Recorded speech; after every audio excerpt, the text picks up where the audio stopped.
we remain steadfast in our commitment in delivering local news that matters.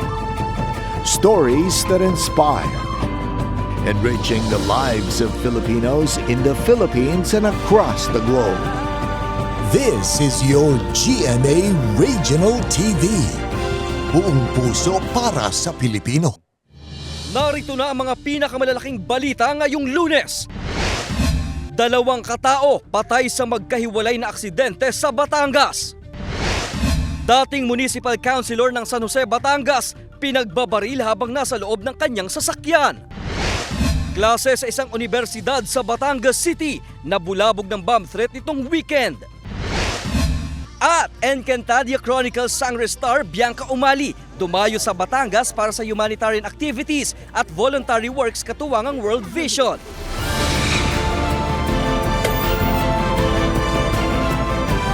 Ito ang GMA Regional TV, Balitang Southern Tagalog. Magandang hapon mga kapuso, narito na ang Balitang Southern Tagalog. Hatid namin ang mga pinakamalaki at pinakahuling balita sa Timog Katagalugan. Live mula rito sa GMA Batangas Station, ako po si Ace Medrano. Sugatan ang dating konsehal ng bayan ng San Jose, Batangas ng pagbabarilin habang sakay ng kanyang SUV. Tutukan yan sa report ni Paul Hernandez. Sa gitna ng abalang highway, sakop ng Barangay Kalansayan sa San Jose, Batangas, pinagbabaril ang SUV na ito pasado alas 7 ng umaga kanina. Lula ng sasakyan si Bong Apretado, 56 na taong gulang na dating Municipal Councilor ng San Jose. Sugatan ang biktima na nagtamo ng tama ng bala sa iba't ibang bahagi ng katawan. Kaagad siyang dinala sa paggamutan. From his residence, papunta siya ng munisipyo to attend yung flag raising ceremony. Although hindi na siya councilor, but umattend pa rin siya nun sa flag raising. Kasama yung mga empleyado ho doon.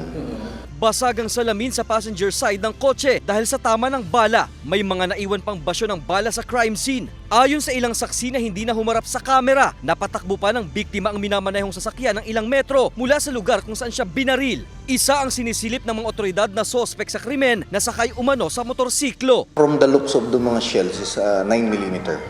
Ngalito compared sa ano. At ang na-recover namin ni shells is 8. Ayon sa information po namin, nasa stable condition naman daw po. Hindi pa malinaw ang motibo sa pamamaril. Sinisikap ang makuhanan ng panig ng GMA Regional TV Balitang Southern Tagalog ang biktima. Nagpapatuloy pang investigasyon ng mga otoridad para matukoy ang nasa likod ng krimen.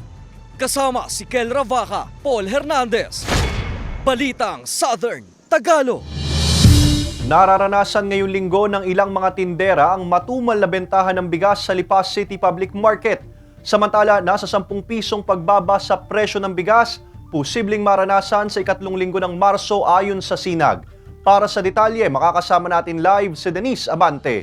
Denise?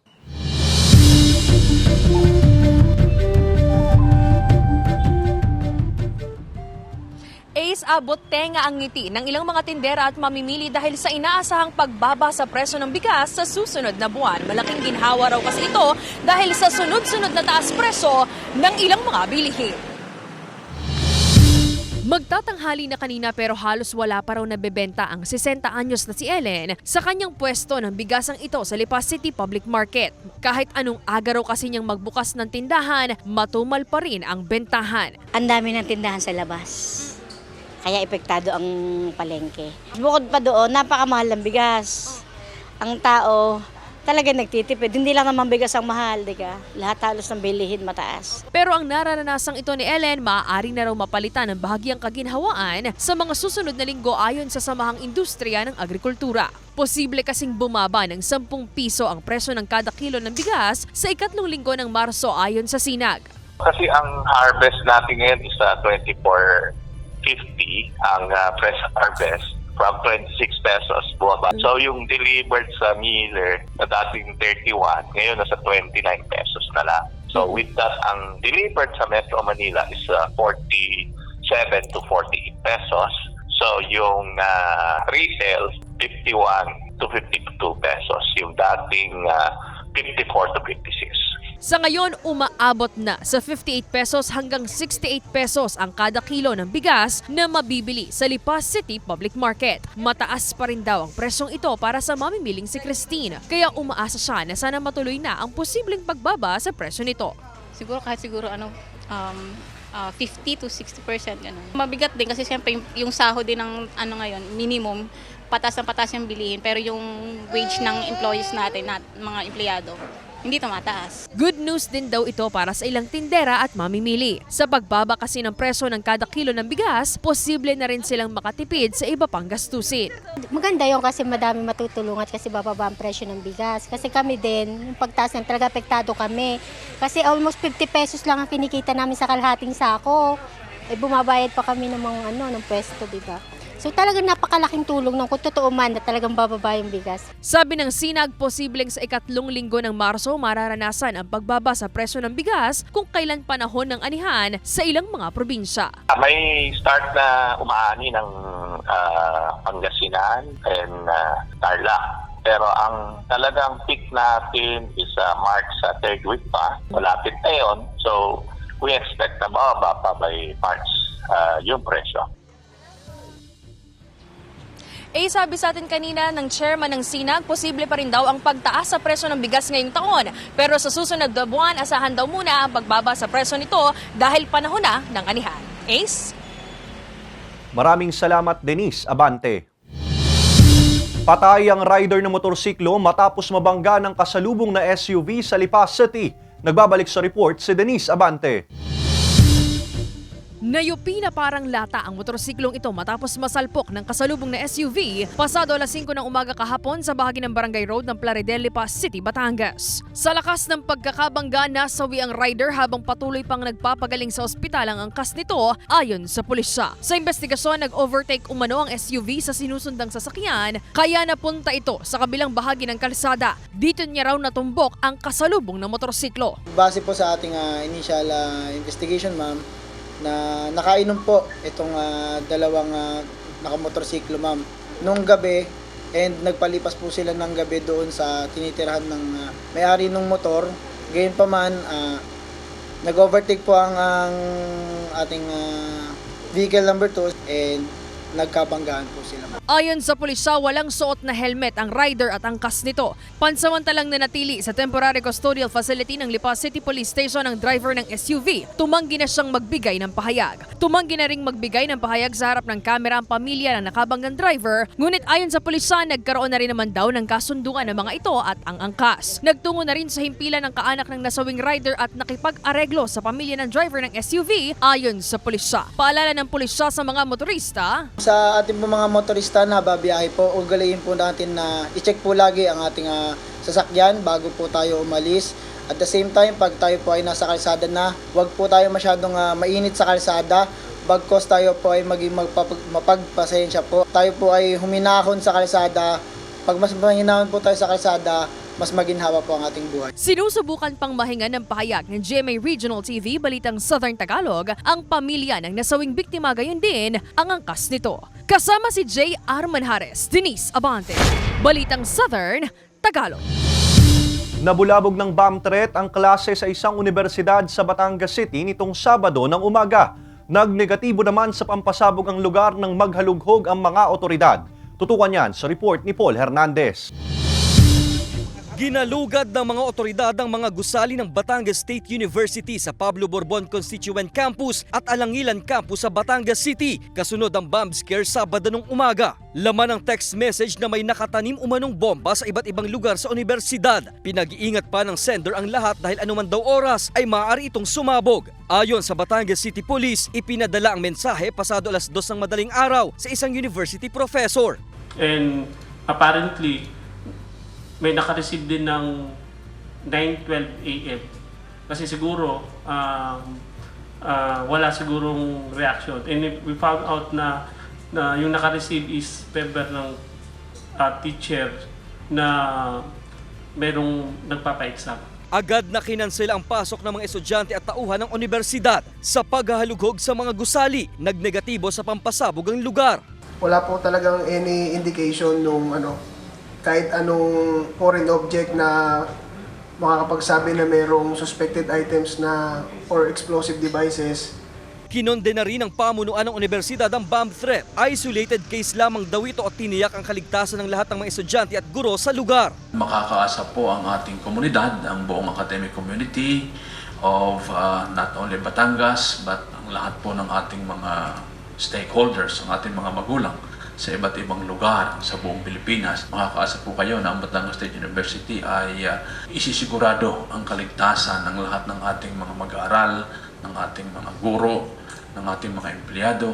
Nagbabala ang mga otoridad sa mga nananakot sa publiko at nagpapadala ng mapanlinlang na impormasyon. Paglabag ito sa Presidential Decree 1727 o ang Anti-Bomb Joke Law. Magkakaroon tayo ng multa na 40,000 at the same time makukulong sa loob ng 5 taon. Isinumita na sa Anti-Cybercrime Unit ang numero para matukoy ang nasa likod ng bomb scare na bahagi ng investigasyon. Kasama si J.R. Manjares, Paul Hernandez, Balitang Southern Tagalog. Inihain sa Kamara ang panukalang batas na nagbabawal sa pagdub sa wikang Filipino ng mga Ingles na palabas sa telebisyon. Nagbabalik sa report si Paul Hernandez. Kumpleto sa TV viewing experience para sa mga customer at staff ang maliit na kantina ito sa Batangas City. Kung break time at walang customer, tutok sa panonood ng foreign films at TV program na nakatagal ay si Emeline. Mas dama at mas madali raw maunawaan ang palabas dahil nakadub ito sa wikang Filipino. Oh, lalo na sir, pag drama. Mas nakaka-relate ka pag nakadub. Pero nais nang ipagbawal ni Negros Occidental Representative Jose Francisco Benitez sa kanyang House Bill 9939 ang pag-ere ng English language films at iba pang TV programs na nakadub sa Filipino. Sa halip, maglagay na lang daw ng subtitle sa wikang Filipino ang mga broadcast networks, distribution companies at streaming services. Layon daw nito na mas madaling matutunan ang mga batang mag-aaral ang wikang Ingles bilang second language sa pamamagitan ng mass media. Sa mata ng isang linguistics professor na si Dr. Christopher Conrad Tejada, marami pang paraan para maging articulate sa paggamit ng wikang Ingles. Isa ito sa mga paraan, ngunit hindi lang ito ang paraan. Hindi ko alam kung ito ay backed by research. Halimbawa, sino ba ang ating target na kailangang improve na proficiency at ito bang mga target natin na bata na ito ay nanonood ng mga ganitong palabas. Kasi kung hindi rin sila nakakapanood kasi wala silang access, wala silang gadgets, wala silang internet, hindi rin magiging epektibo. Marami pang araw foreign national ang pumupunta sa bansa para lang matutunan ng Filipino language na sila ring nanonood ng Tagalized na palabas. Ipinupunto ni Tejada ang tinatawag na input hypothesis. So halimbawa yung ating pinapanood, walang visual cues or walang sound effects, walang ang tawag natin dyan, semiotic features. Walang semiotic features na makakatulong para maunawaan natin yung mga salita. Hindi rin siya makakatulong sa atin pagkatuto. Okay lang po, i-retain sa English po yung kasi po para matutunan po mag-English ang mga tao. Kasi po kalimitan po ngayon, hindi gaano marunong mag-English. Sana po wag para po yung iba maintindihan kung ano po yung sasaloobin na pinapanood. Inaasahan na mapag-aaralan pa ang panukalang batas. Kung maipapasaman, pagmumultahin ng production house na hindi susunod sa utusan mula 50,000 pesos hanggang 100,000 pesos. Kasama si Kel Ravaca, Paul Hernandez, Balitang Southern Tagalog. Mga kapuso, bukas araw ng Martes, February 27, mawawala ng supply ng kuryente ang ilang barangay sa lungsod ng Tanawan, lungsod ng Batangas, bayan ng Taysan at Lubo, Batangas. Magsisimula ito alas 8 ng umaga hanggang alas 5 ng hapon. Bunsod ng uprooting, paglilipat at pagpapalit ng mga nabubulok na poste at koreksyon ng transformer, kalinsabay ang massive clearing ng mga linya. Susunod, rollback sa ilang produktong petrolyo nakatakdang ipatupad bukas. Tutukan yan sa pagbabalik ng Balitang Southern Tagalog. Ito ang GMA Regional TV, Balitang Southern Tagalog.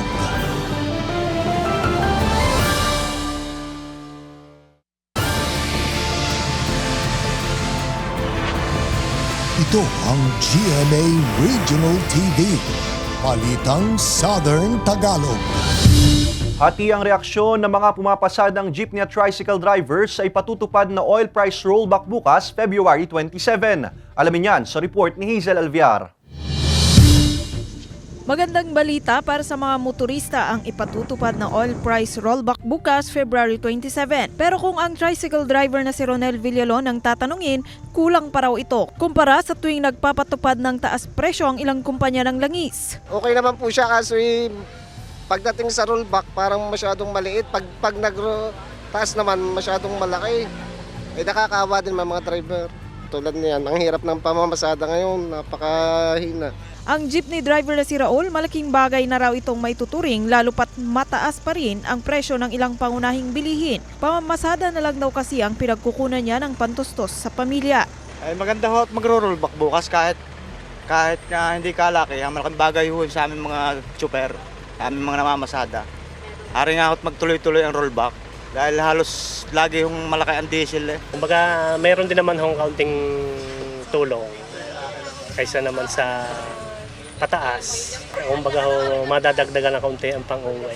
Ayon sa Department of Energy, aabot sa 70 to 90 centavos ang bawas presyo sa kada litro ng gasolina, 1 peso hanggang 1 peso and 20 centavos naman sa kada litro ng diesel, at 90 centavos hanggang piso naman sa kada litro ng kerosene. Hindi pa raw tiyak ang magiging galaw sa presyo ng mga produktong petrolyo sa mga susunod pang linggo, kaya ang hiling ng ilang tricycle drivers. Kung malaki po ang naitataas ng gasolina, mas malaki din po sana ang pagbaba dahil nakakaawa po ang mga driver, halos pambigas na lamang ang natitira.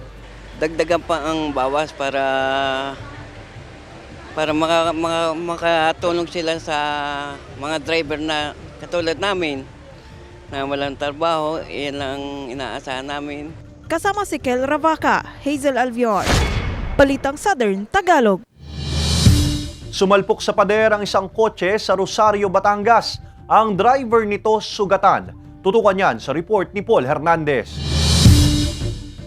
Wasak ang unahan ng itim na kotseng ito matapos sumalpok sa bader habang binabagtas ang kalsada sa Barangay A sa Rosario, Batangas madaling araw nitong Sabado. Sa report ng Rosario Municipal Police Station, nakaidlip ang driver ng kotse.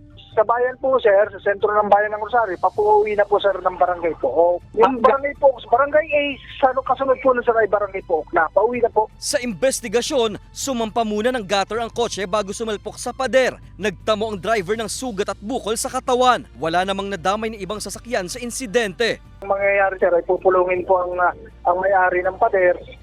Nung nakahagis niya, ito yung po ayusin niya po. Sinisikap makuhanan ng panig ng GMA Regional TV Balitang Southern Tagalog ang driver ng kotse. Bili ng otoridad sa mga motorista na magpahinga kung nakakaramdam ng antok sa kalsada para maiwasan ng disgrasya. Patuloy pa ang investigasyon. Paul Hernandez, Balitang Southern Tagalog. Sa pinakahuling datos na inilabas ng PHIVOLCS, bumaba pa sa 7,519 na tonelada ang volume ng sulfur dioxide na ibinuga ng Bulkang Taal. Walang namang naitala o nairehistrong pagyanig sa palibot ng bulkan. Matatanda ang naitala ang pinakamataas na volume ng sulfur dioxide na mahigit 15,000 tons noong Enero na sinunda ng mahigit 14,000 tons nitong Pebrero. Ayon sa ahensya, nakatulong ang malakas na hangin para hindi mamuo ang volcanic smog o VAG sa lugar. Mga kapuso, mahigpit pa rin ipinagbabawal ang pagpasok sa Taal Volcano Island, lalo na sa main crater nito at sa Daang Castilla Fissures, maging ang paglipad ng anumang aircraft sa tuktok ng bulkan. Mga kapuso, sa puntong ito, makakapanayam natin si Chief Science Research Specialist and Head of the Volcano Monitoring and Eruption Prediction Division of PHIVOLCS, Ms. Maria Antonia Bornas, upang alamin ang kasalukuyang aktibidad at sitwasyon ng Bulkang Taal. Magandang hapon po, Ms. Mariton. Magandang hapon po sa inyo lahat, Sir Ace, at sa inyo po mga tagapakinig. Okay po, ano po ang kasalukuyang status ng Bulkang Taal at anong ibig sabihin nito para sa mga kalapit na komunidad? Sa kasalukuyan po ay tahimik po ang ating bulkan. Wala po tayong nasusukat o nadidetect na volcanic earthquake. At meron lamang po tayong patuloy na pagsukat ng sulfur dioxide mula sa Bulkang Taal. Sa pinakahuli pong pagsusukat ngayong araw ay nakapagtala po tayo ng 5,395 tons per day.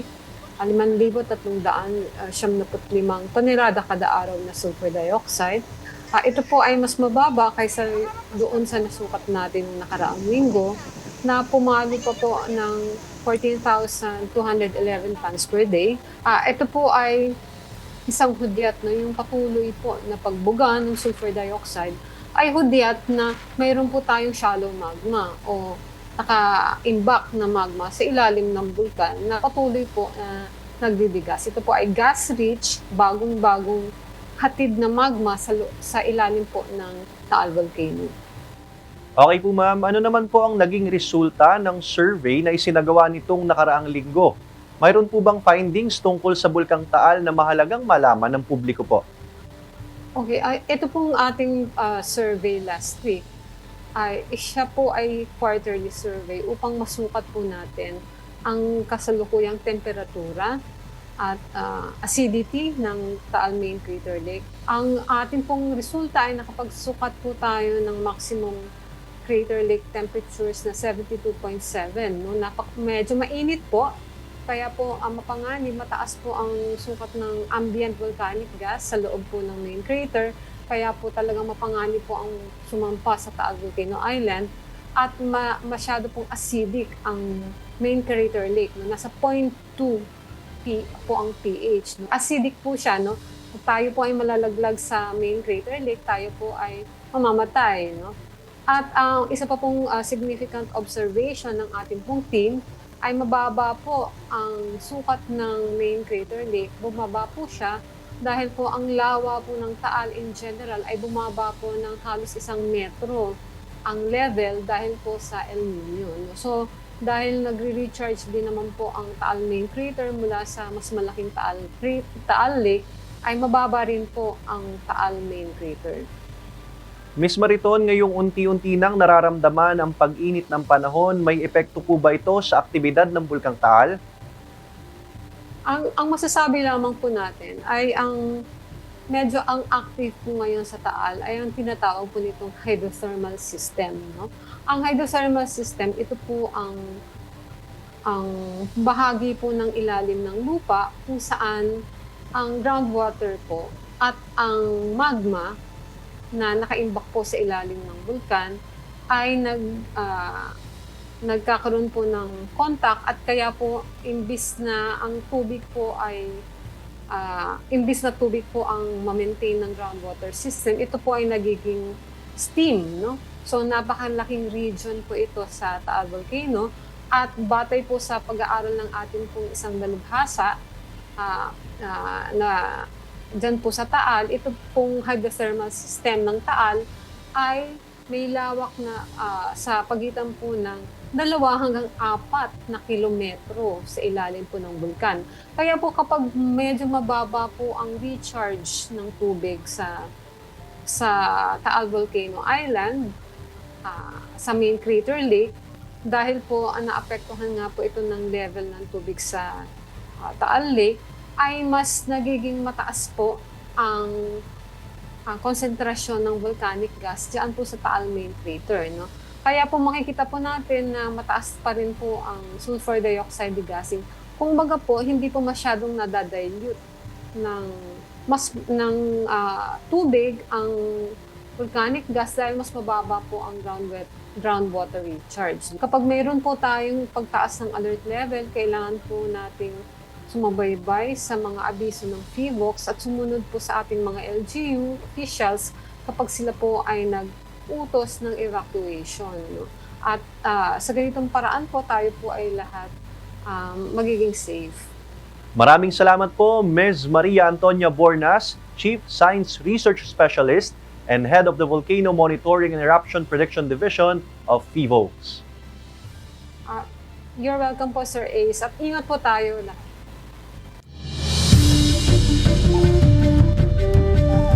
Sabay tumakbo sa isang fun run sina Kapuso Primetime King Dingdong Dantes at Kuya Kim. Samantala naka-eksena na agad ni Bea Alonzo at Carla Abellana ang isa't isa sa unang taping ng Widow's War. Narito ang report ni Hazel Alviar.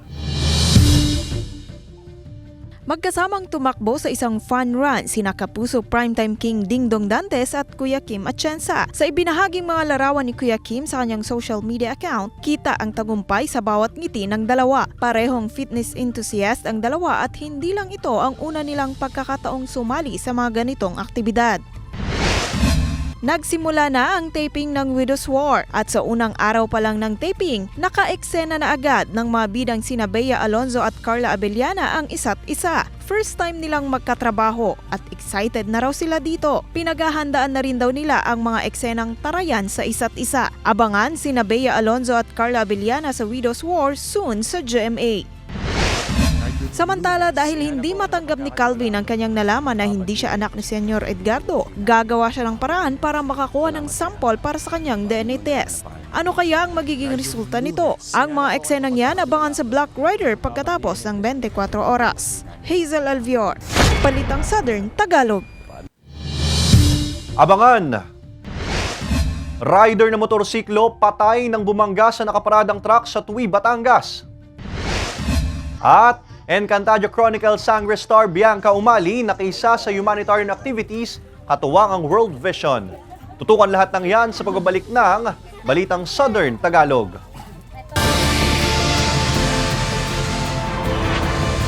Ito ang GMA Regional TV. Balitang Southern Tagalog.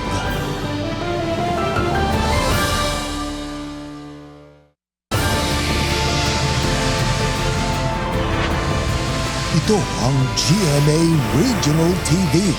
Balitang Southern Tagalog.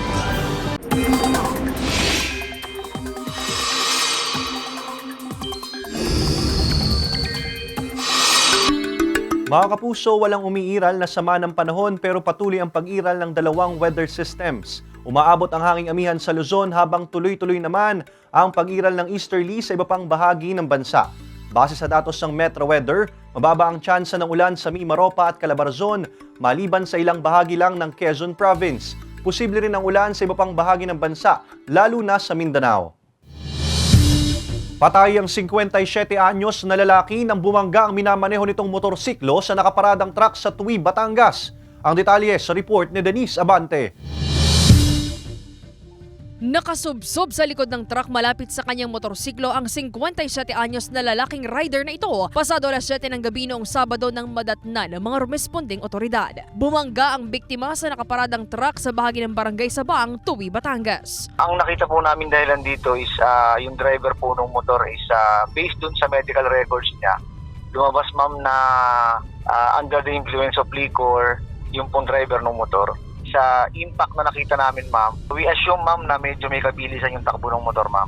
Ayon sa truck driver, mag-check lang umano siya ng kanyang mga gulong bago bumiyahe pa na Cebu nang mangyari ang insidente. Naisugod pa sa ospital ang biktima ngunit idineklarang dead on arrival ng doktor. Ito, ma'am, taong ito, ma'am, ay galing sa barangay Rillo, ma'am. Kumattend po siya ng meeting dun sa mga kasamahan niya sa trabaho. So, pauwi po siya. Wala po siyang suot na helmet. And base nga po dun sa medical records niya is under the influence of liquor. Ayon sa pulisya, nagkaroon na ng pag-uusap ang pamilya ng nasawing rider at may-ari, pati na rin ang driver ng truck hinggil sa gastusin ng pagpapalibing sa biktima. Paulit-ulit namang paalala ng pulisya sa mga motorista at truck drivers.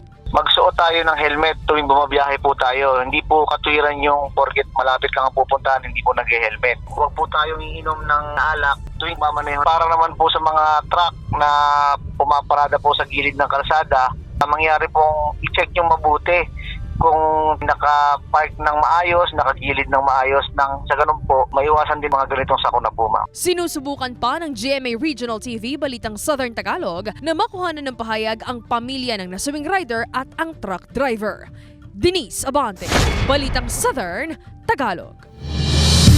Mga kapuso, bukas araw ng Martes, February 27, mawawalan ng supply ng kuryente ang ilang barangay sa lungsod ng Calaca at bayan ng Nasugbu, Batangas.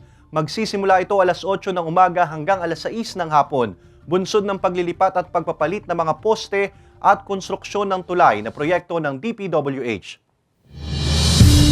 Nakiisa sa Encantadia Chronicle Sangre Star Bianca Umali sa humanitarian activities, katuwang ang World Vision. Tunghayan yan sa report ni Paul Hernandez.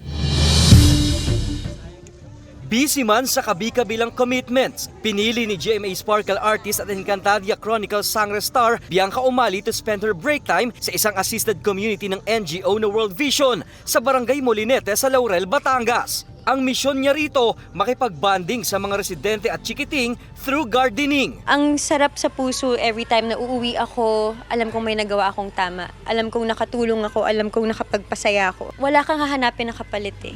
Talagang puso sa puso. 7 taon ng ambassador si Bianca ng World Vision Philippines at kasama siya sa mga humanitarian activities at immersion program ng grupo sa iba't ibang panig ng Pilipinas. Isa ang community farming sa sinusuportahang proyekto ng NGO na isa sa mga hakbang para umano masolusyonan ang problema ng kagutuman sa bansa. Ang advantage kasi sa mga ganitong lugar, kaya nila magtanim. So ituturo lang sa kanila paano ba timpla ng masarap, masustansyang pagkain na sisiguraduhin na yung mga bata magde-develop yung brain. Natututo po magtanim at saka po na-exercise ang katawan po.